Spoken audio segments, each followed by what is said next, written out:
Thanks for joining us on NewsNation Rush Hour. I'm Nichole Berlie. And is the nation's supply chain issue easing at all?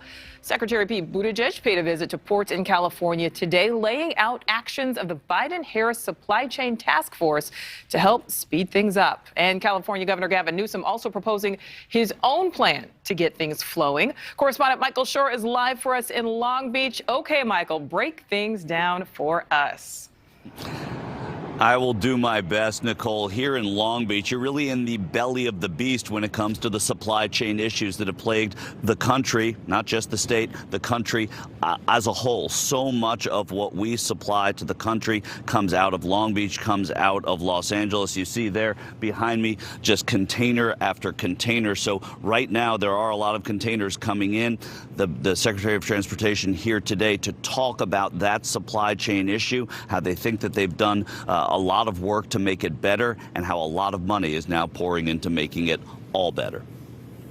Yesterday, California Governor Gavin Newsom put forward a budget with $2.3 billion for ports, a record sum. And on Tuesday, Secretary of Transportation Pete Buttigieg took a port-to-port tour of Los Angeles and Long Beach. When there is an issue affecting ports here, you will feel it as far away as my Indiana hometown. And there have been issues. The container ship backlog here has plagued the nation's two biggest ports. In October, over 100 ships anchored and waiting to offload cargo, causing delays and angering environmentalists. And while the backlog is down by 60%, according to the Port of Los Angeles, the secretary was careful to say we are not out of the woods. Well, I want to note this does not mean that the issue has been solved.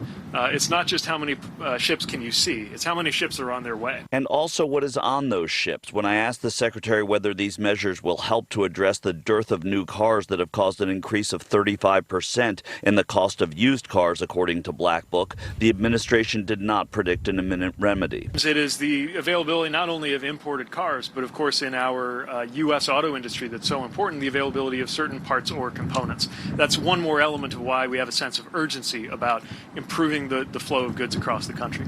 And until those bottlenecks are resolved, you're going to continue to see more issues. California Democratic Congressman Ted Lieu saying that it is more complicated. The Department of Transportation can help move the cars, but it's a problem if you don't have the parts to fully build the car.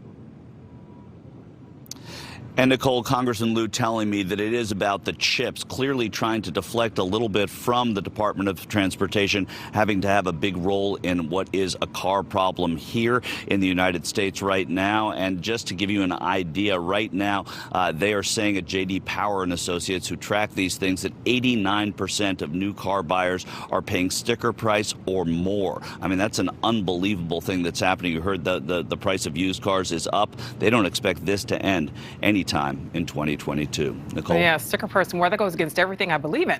All right, Michael, you broke it down for us. Thank you so much. Thank you so much for watching. Make sure to click on the red subscribe button below so you can get more of NewsNation's fact-driven, unbiased coverage.